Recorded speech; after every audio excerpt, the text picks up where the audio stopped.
congratulations on tabling a very good budget in tough times.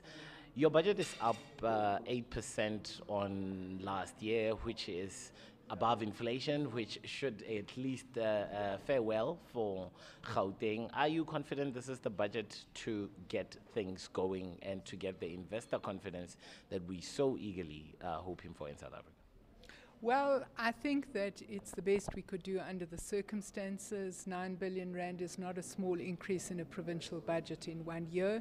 Obviously, first and foremost, beneficiaries are health and education, but this budget also sees us allocating 31.8 billion rand to infrastructure over the next 3 years, and of course we will continue to use our procurement muscle to transform our economy, to increase the allocation to individuals and households, but also to create work.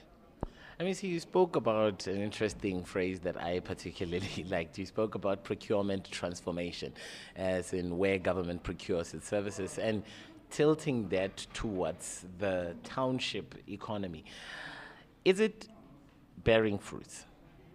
Well, over the last 4 years, we've used 57.7 billion rand of our procurement spend on goods and services has been spent on procuring services from 12,000 companies owned by historically disadvantaged individuals, 7,500 owned by women, 5,500 by youth, 2,000 owned by people living with disabilities. This is not a small contribution.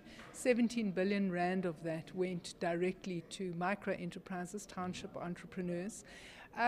This has been a very interesting project.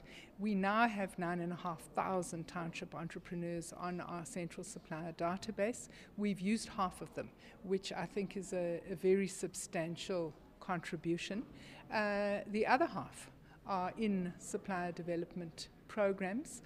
We've targeted about 2,500 of those entrepreneurs. We've already screened 1,500 of them. We're advertising them to our sister departments. But an innovation which I think is going to change things significantly is the development of what we're calling our prototype development model. And really what that's looking at is how do you take these startup enterprises that are very significant in terms of youth employment in our country, put them into supplier development programs, expose them to government procurement, allow them to access government procurement markets. But importantly, how do you then move them out of government procurement to become self-sustaining enterprises with market access beyond government itself? We are developing that prototype at the moment. We are planning to host a supplier development workshop later in the year where we want to reach consensus, because this is not something we can do alone. It's something that must be done together with entrepreneurs and also the private sector. But we think we've got a lot of experience in using government's procurement muscle for transformative purposes, and obviously what we would like to make sure is that we use this muscle so that our suppliers also benefit from access to private sector markets. MEC, you spoke about South Africa's leg to its global and emerging market peers when it comes to growth. And as much as Goldman Sachs puts us at the top of the list of emerging market countries to look forward to 2018, they're really worried about our fiscal consolidation and our policy certainty. Do you feel for your part as Gauteng you've delivered on that score, and how much do you need national to deliver to? Look, I think what everybody wants to know is that government services are being delivered in the most effective and economical manner. I think we've done a lot of work as the Gauteng Provincial Government. We also have done a lot of work with our municipalities to make sure there's better financial management. Obviously, we've also tried to curb wasteful expenditure. We've had a whole program that's run over the last 3 years to cut down on expenditure on non-core items that has yielded over 400 million for core programs. We're working on off-budget financing of many of our infrastructure projects. So I think that we have done our best to prune down on waste and focus on core service delivery. Of course, the magic ingredient for economic growth is this thing they call business and consumer confidence. I think because the mood has improved in our country and in our province, we are seeing that uptake in business and consumer confidence.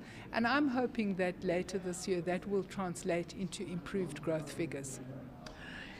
In your speech, you touched on government spending and how that trickles down to not only job opportunities or creating work for people, as you said, but it also trickles down to household income, if you will.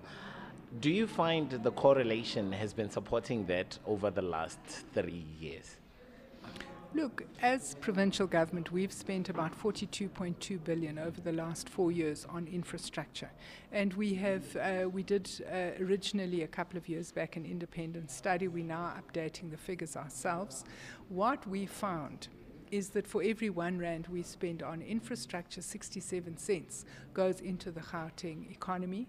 So of that 42.2 billion, we've added 26 billion to the Gauteng economy. We've added 15 billion in terms of household income. But I think most significantly in these very tough times, that spend has translated into sustaining or creating 95,000 direct jobs and 194,000 indirect or induced jobs.